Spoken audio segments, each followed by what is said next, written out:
Good morning, good afternoon, or good night, my fellow Chibits. I hope all of you have had a wonderful day today, because today, Tokyo Ghoul Chapter 71 has come out. Now, before I even get into this chapter and start breaking it down, discussing panel by panel and stuff, I have to say something real quick, which I usually have to say something at the beginning of these videos, but I need to talk about this.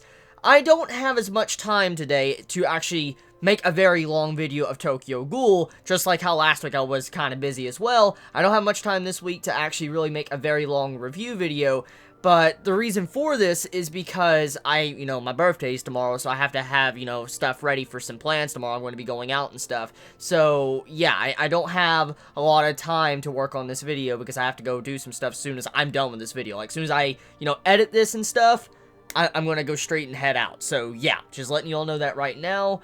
So, yeah.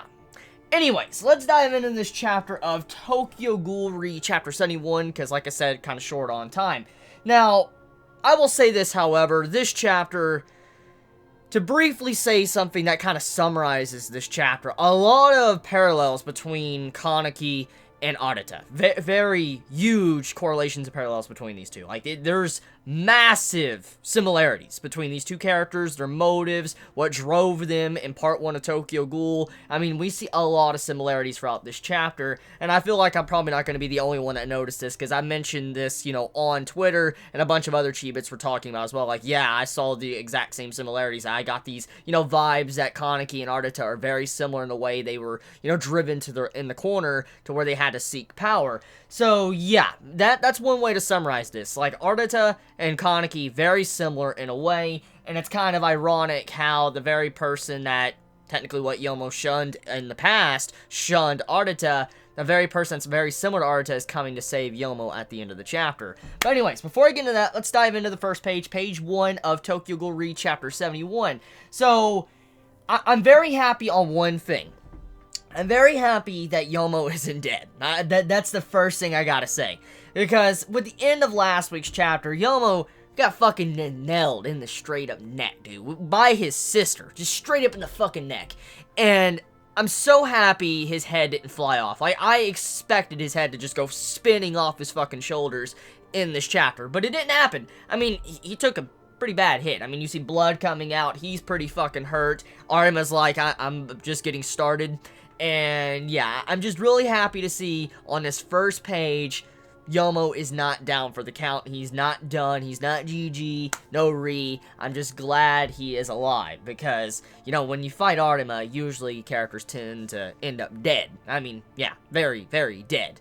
Besides Kaneki. If you're Kaneki, usually you survive. But yeah, you get my point. So, I'm glad Yomo didn't die with that blow, because that was quite the cliffhanger last week. And Ishida, he would do something like that. But there's still that wild card in place, especially something I need to mention, because there's really no place in other panels besides me at this point to bring it up. As we know with last week's chapter, Furuta, he was down, he was pointing and stuff, and as I talked about, Furuta's a wild card, we don't know his motive and stuff. There's a very likely possibility, since Kaneki did appear at the end of this chapter, that Furuta could pop up and then fuck over Yomo and Kaneki and maybe stab him in the back or something. That's a very likely possibility, because we do know Furuta is not down for the count. So, with that being said, we know for a fact that Yomo could possibly still die, Hinami could possibly still die, something else could possibly happen. What would be very fucked up? You want to know something that would be very fucked up? I'm just throwing this out here. Now, just grain of salt. Don't think this is actually true or anything. But what would be really fucked up is, imagine if Furuta popped up and it looked like he was going to help out Arima, and then he kills Arima. Like, he stabs him or something. That'd be crazy shit if that happened. But, that's just, throwing it out there and all that. Don't, just grain of salt. Don't think that's really going to happen. But anyways, okay, let me get back on topic. So, page 1 of Tokyo Ghoul. I don't know why I'm getting off topic. I have short time today. So, the fight is getting pretty intense. I mean, you have it to where Yomo just took a blow to the neck. He's actually still conscious. He didn't pass out. And you see how he's being able to kind of, stand up and kind of dodge. And then we get a cover page. Now, this cover page, page 2, this is a parallel to the cover page, a previous cover page in part 1 of Tokyo Ghoul. And the funny thing about this is this cover page was actually the exact opposite. Now, I'm willing to bet a Chibit can actually pull up the page and all that and showcase it in the comments. But there is a cover page just like this one, and as we all know, I've shown examples in the past, in, the Tsukiyama arc we had in Tokyo Ghoul Re. Yoshida loves using parallels and links to previous arcs. He loves, like, redoing cover pages or bringing up cover pages back into, Part 2 of Tokyo Ghoul, or using cover pages from Part 1 as foreshadowing like he did with, Almond. And with this cover page, it's actually a parallel to a previous one, and it was the exact same opposite. For instance, you had Yomo in the background where Kaneki is in the background. Like, if you see this cover page, Kaneki's in the background, Yomo's up front, while the other cover page from Part 1, Kaneki was up front, Yomo was in the back. So it was like reversed, order. Like it's been entirely flipped around. So I like that. I like how Ishida did that. That was like a little nod to Part 1 of Tokyo Ghoul like he normally does. But also this chapter was once again a very huge parallel to Chapter 71 of Tokyo Ghoul Part 1. So yeah, just there's the cover page at that. So next page. So we get a flashback. This flashback, the best way to describe this flashback is sadness. Fucking sadness. That is the best way to describe it, because you see it to where Ayato and Toka, their children, you see, Hikari, and you see also Arata, they're just a happy family. And to be honest with you, I gotta be straight up honest with all of you. When I first looked at this, I know who this is, the flashback and stuff. It's just like, I honestly mistaken Arata as Kaneki for a second. I really did. I'm not even joking. I'm like, is that fucking Kaneki? Like, I thought it was. I'm not joking. Like, I was half asleep, okay? I was tired and all that. I read the chapter, and then I'm like, is that fucking Kaneki? And I'm like, oh, shit, this is Arata, Hikari, and, Ayato and stuff. Like, Kaneki doesn't have fucking children. It's just, I had a dirt right there. But still, the similarity to the appearance is stunning if you really take a moment to look at it. So, once again, goes along with the lines of how, this chapter is reflecting that Arata is very similar to Kaneki, especially Part 1 Kaneki, white-haired Kaneki.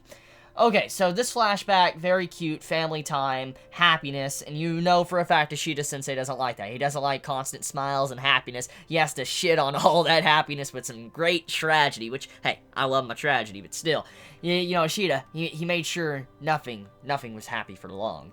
And as we know, tragedy happened, and what we know the story, what happened with, Hikari, Artema came in, killed her, and then, Arata had to protect his children, and we know what happened to Arata eventually, too. He got, captured, and he's in the Ghoul prison at this time, which could still be freed, which I've talked about. I've talked about it quite a bit in previous chapter reviews. So, we get back to the scene. One of these scenes that are very important in recent chapters, with Yomo and Arata having this, like, stare down. Like, you have it to where Yomo's looking down at Arata. Arata is just sitting there bawling. He's crying, and he feels so bad. He feels so upset because he let his wife die. He let her die. And this circumstance right here is very similar to what happened with Kaneki. So let's bring this up. As you know, in Part 1 of Tokyo Ghoul, if you remember, Kaneki, one of the main things that really affected him early on in the series was how he thought he was responsible for the death of Hinami's mother. He couldn't save her. And then also on top of that, what happened to the mother and daughter, too, the child, when, Jason was torturing Kaneki, is one of those very key moments that affected Kaneki's psyche to an extent to where he was kind of even more broken than he already was. And Kaneki blamed himself multiple times over throughout the series for the death of that mother and child, but also the death of Hinami's mother as well. And this is very similar to that. All those circumstances that Kaneki faced that changed him and how he was in Part 1 and how he turned to wanting power. And he's like, I couldn't protect her. I couldn't do it. I'm sorry. Please forgive me. He's blaming himself. He's just so sad right now. And he feels so upset because he let the sister of Yomo die, but also his wife died. And then, the mother of their children is gone as well. So it's a very sad moment. And Arata, he's doing anything he can to feel like, he can feel better. He's trying to do anything. He's like, please forgive me. And which is very sad, because we've seen this story once before. Kaneki, he went down that spiral, and, he couldn't get over it. He constantly blamed himself, and he used that as a stepping stone to grow stronger, but in turn didn't really make him mentally stronger. He still was mentally weak, and he had his own personal issues, even though he was outwardly physically strong.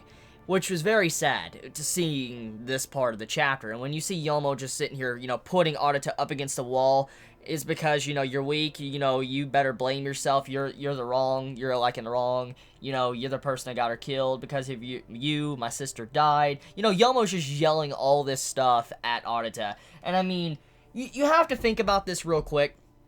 It's a very normal human reaction. Now I know, they're ghouls, but I've talked about this, how ghouls are pretty much humans. They're just different subspecies of human, but I'm not going to get into that, because I've already talked about that very extensively in previous videos of Tokyo Ghoul. But getting off that point, though, main thing is, it's a very human response from Yomo, the way he was acting, the way he was just lashing out at Arata, which is not the proper thing to do. I mean, honestly. I mean, Arata just lost his wife. I mean, he has children. I mean, he feels like he's responsible, and this is a man that's pretty much wallowing in his own sadness. And so Yomo's sitting there yelling at him and all that.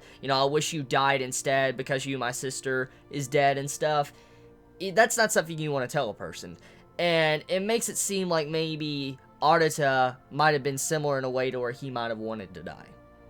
Eventually. And, wanted to die in some. Maybe not the exact same circumstances Kaneki, but you get my point. He might have had something very similar in a way to what Kaneki wants currently at this time. And this is sad, too. But getting back onto the human response from Yomo, though, with the way he lashes out at Arata, it's something that I think many would do. If you cared for someone deeply, and you had all these emotions just walling around in your head, and you don't know what to think. Like, if you lost this person you've known for a very long time, and they're your family, or anything, you're going to be distraught. You're not going to know what to say or think. You're going to have all these different emotions just going out of you, and you're going to lash out. And, I mean, you're going to lash out at someone, and that's what Yomo did. He lashed out at Arata, which Arata really didn't deserve, but the main thing is that Yomo was using a sign of coping. He was trying to cope with the situation, and so he lashed out the person that he possibly could put the blame on, which, once again, leads into the next point of the chapter.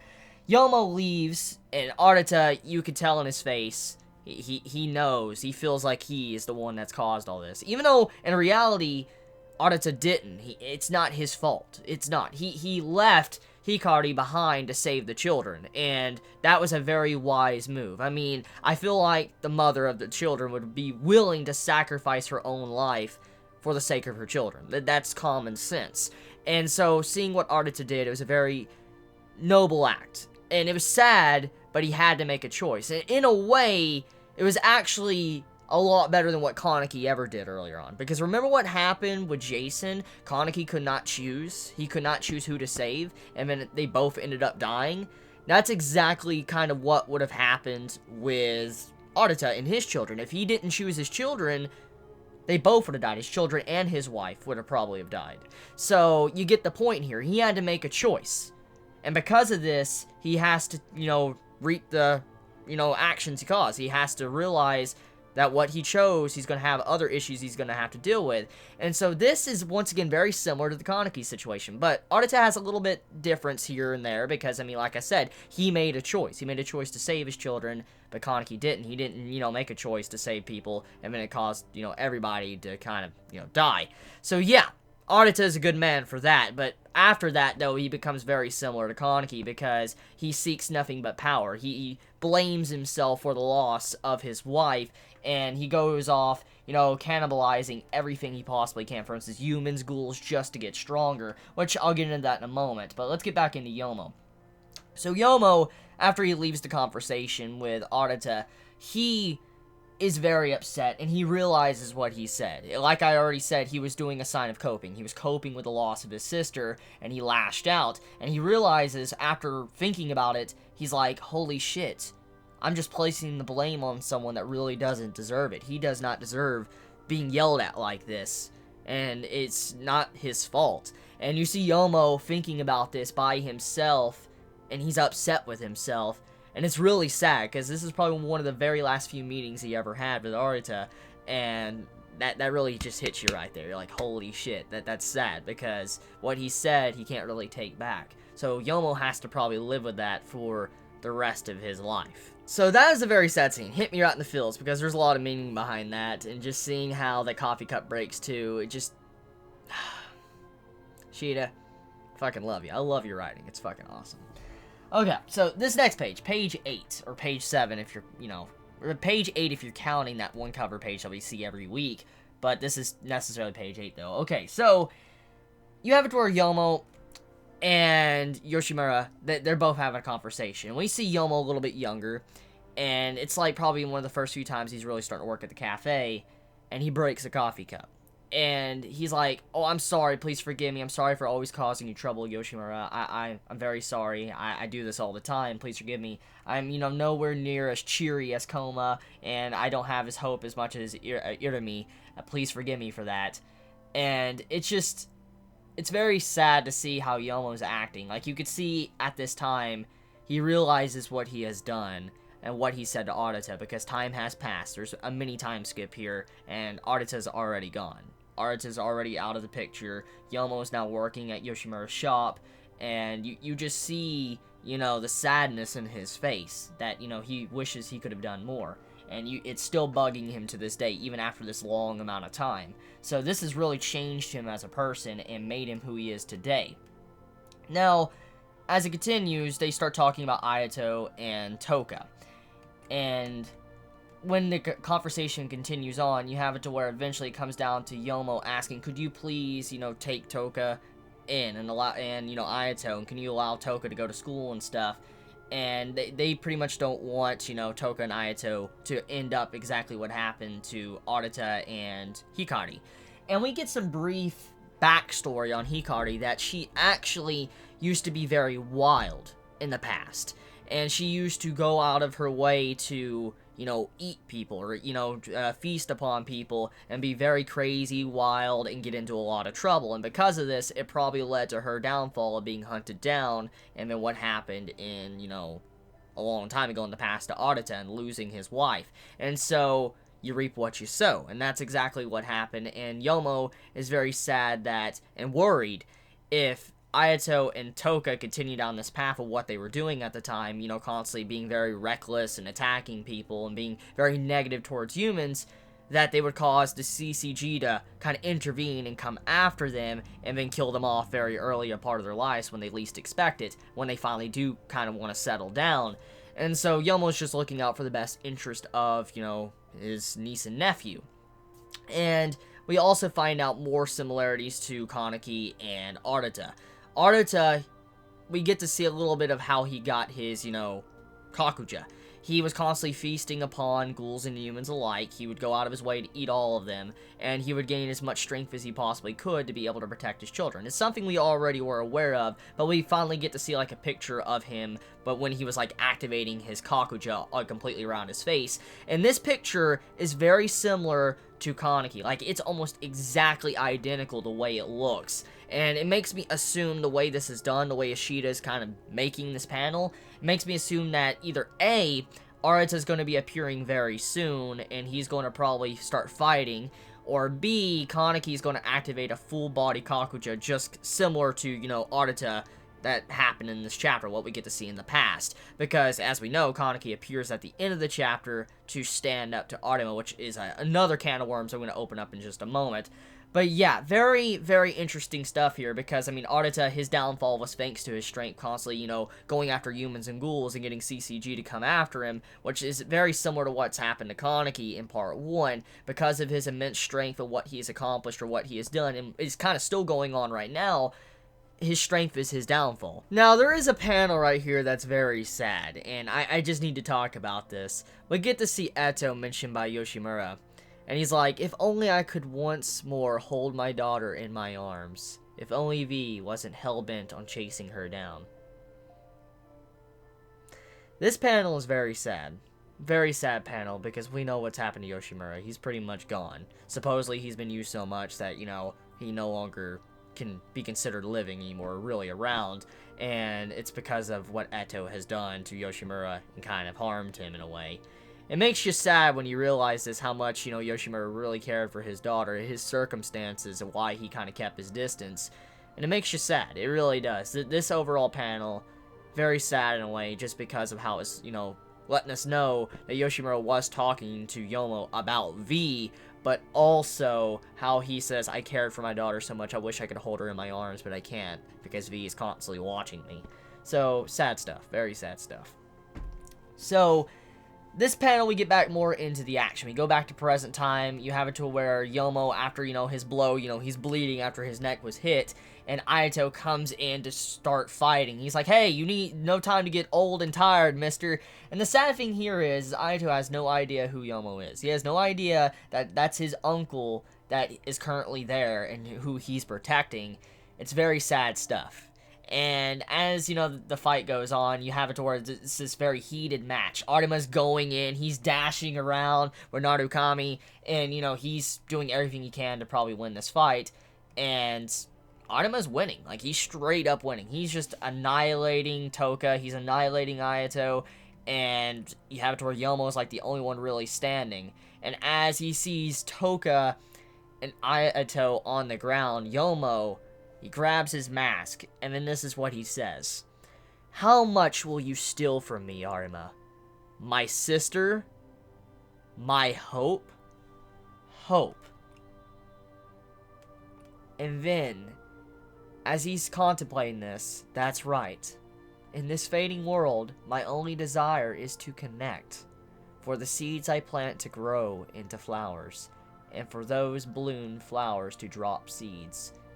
For people to say the coffee I pour for them is delicious, and through those two, my own flesh and blood, for me to once again see my sister. See, this is very sad, because Yomo realizes what's about to happen. He's facing Arima, and Arima is death itself to many ghouls. He's represented as death. And Yomo has already lost a lot. He's lost his sister, but he's lost Arita. And he realizes this, and he's about to lose his niece and nephew. So, with this, dialogue, he's like, my hope, I'm gonna lose my hope and stuff. It's very sad, and I love the flower symbolism that Ishida threw into this chapter, which I don't have time to really dive into it. I will briefly say it symbolizes rebirth and death, and I will have the link to the lotus flower in the description if you want to see it for yourself and dive more into the symbolism of what this flower means in terms of Yomo and this chapter. But I'm just going to say right now, very sad stuff indeed. And, this ain't the first time we've ever seen, flower symbolism when it comes to Tokyo Ghoul. Usually, Ishida loves a very dark meaning with his flowers. So, yeah, go check out that lotus flower symbolism. I'll have it in the description if you want to check it for yourself. I don't have time to really dive into it. So, next page, we get it to where more flower symbolism for me to be able to believe that the things I did in this life weren't meaningless. For instance, Yomo's going along the lines of saying that he believes that, he wants to believe that everything he's done in his life, and all the things, even the things he regrets, what he has done to Arita, he wants to believe that they weren't meaningless. He wants to do anything he can to save the hope he has left. And he stands up, and he removes his mask. And this is a very iconic moment for Tokyo Ghoul, because you know what this means? It means Yomo can no longer hide. That's a big thing right here. Yomo is pretty much saying, fuck you, V, fuck you, CCG, fuck you, everyone. I'm gonna stand up and fight. I'm gonna show my face to the very person you're fighting right now, Arima. You're gonna look me in the face, and you're gonna see who you're fighting. And he stands up, ready to fight. And he's like, pulling out his Kagane out of his back and all that. And you see this lightning, this fucking lightning Kagane come out, very similar to Narukami, and this is such a fucking badass this is such a badass fucking panel, and he says, I swear I will protect you. He goes in, his eye is fucking shining, you see this lightning Kagane coming out and launches it at fucking Arima. Arima, he realizes the similarities here. He knows who Yomo is as soon as he sees this. Like, he knows because of the attack and all that. The attack comes in and hits Narukami, and you see it actually crack. Look very closely to this panel, and you see Narukami cracking. Which, this is very sad, because as we know, Narukami is Yomo's sister. So, right here, very, very, very, very sad, because he pretty much strikes at his sister and he breaks the Quinque. Now, I do want to point something out which is very suspicious. Now, take this once again with a grain of salt, because this could be a translation error, this could be a misinterpretation of the panel, but I want to point this out, which is very weird when it comes to the panel work of this chapter of Tokyo Ghoul Re. When you see Narukami cracking and all that, you see a brief little speech bubble between the panels as Narukami's charging to fire, and you see SSS. Now, this could be like a like, you know, charging up the fucking laser, you know, the electric cannon that, you know, that is Narukami that Arima is about to shoot out. But it also can mean this. It can mean that Arima just rated Yomo as a triple S rated ghoul. That's a possibility. So I just want to point that out. The panel, it can be interpreted in two different ways. So yeah, who knows? Who the fuck knows? It could mean that Arima's pretty much saying, you know, Yomo's a triple S rated ghoul, or it just could be a sound effect. But it doesn't really look like a sound effect because usually sound effects are outside of a bubble. If you look closely around Narukami, you see little words around it on the left side there. So there is a possibility that that speech bubble means that Yomo is a triple rated S ghoul. Or triple S rated ghoul.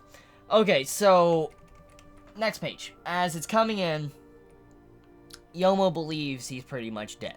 Yomo pretty much thinks he's dead as fuck. He's thinking about his sister and everything. He's like, sis.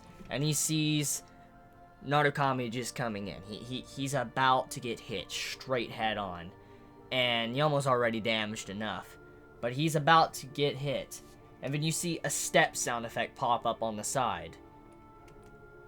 And then you see Kaneki jump in and block Narukami with that big ass fucking Kagane that is Eto's. Okay, so that's pretty much the end of the chapter. Now I need to talk about this, okay? We know for a fact that Kaneki got Eto's, you know, Kagane, okay? We already know. We saw, you know, brief pictures or panels of this, and we do know that Eto kind of let him get that type of Kagane, and because of this now, Kaneki can actually stand up to Arima. He actually can, especially with that, you know, Kagane. But the main thing here is to point this out, what this chapter symbolizes. This is the endgame of Part 2. This is the endgame of Part 2 of Tokyo Ghoul. It is. I hope everybody realizes that. See, you don't have a fight like this, all this exposition in these past 10 to 15 chapters, for nothing. Like, you don't have this many chapters that this fucking insane. Like, the last time, like, okay, a lot of chapters, almost every chapter of Tokyo Ghoul is fucking amazing, but the last time we had this many repeated chapters with so much exposition or so much crazy shit going on, it was at the end of Part 1. Think about it. At the end of Part 1 of Tokyo Ghoul, there was a lot of shit going on. It was some crazy shit going on. A lot of revelations. You're like, oh my god, all these reveals, all these crazy fights. And that's what's going on right now. It is. This is the exact same thing. A lot of crazy shit's going on. But also, let's look at the parallels. The parallels of Tokyo Ghoul Part 1 and Part 2. Part 1 ended with Arima and Kaneki fighting. Part 2 most likely is going to end in the exact same way, but this time, Kaneki is probably going to win. And because of this, we know Kaneki has the strength. He just needs to believe in himself. He needs to be able to protect himself before he can protect others. And so, can he protect himself before he protects others, is the main question when it comes to this upcoming battle. This is going to be a major change in Kaneki's character, whatever happens in this upcoming fight. It'll determine if he will progress past what he's had to deal with throughout his entire life, or will he stay the same.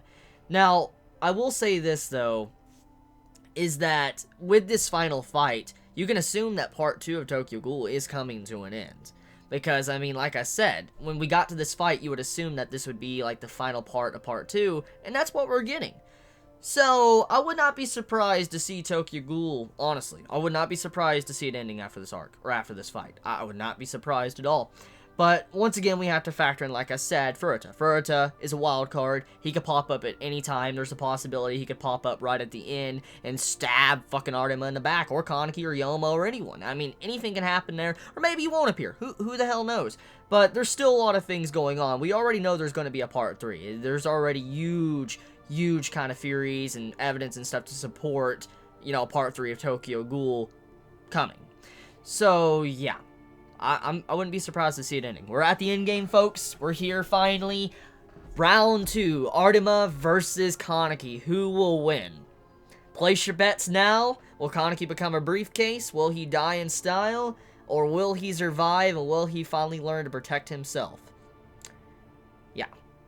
So let's look at the next chapter. What's the next chapter called? Next issue, Showdown with the Reaper. So, yeah, there you go. Showdown with the Reaper. Kaneki versus Artema. The two Reapers going at it. I can't believe this is happening. This is really happening, guys. I'm not joking. This is actually happening. Kaneki is fighting Artema. This is really fucking happening.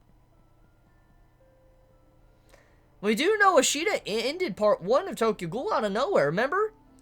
You remember how everybody reacted, like, when they got to that, like, one chapter, like, chapter 143 or whatever, and as soon as the chapter came out, it was announced that it was the final chapter? I remember everybody was freaking out. Like, there was no announcement that it was ending. It was announced it was ending literally when the chapter fucking came out. And you're like, what the fuck? Everybody was, like, freaking out and shit like it was the end of Tokyo Ghoul. I remember everybody freaking out. It was when I was just an anime only. And so, seeing that, I wouldn't be surprised if Ishida does the exact same thing. Ends it off, just gives us a fucking cliffhanger, and you're like, what the fuck? It just ended. And then he comes back maybe a couple months later. So, yeah.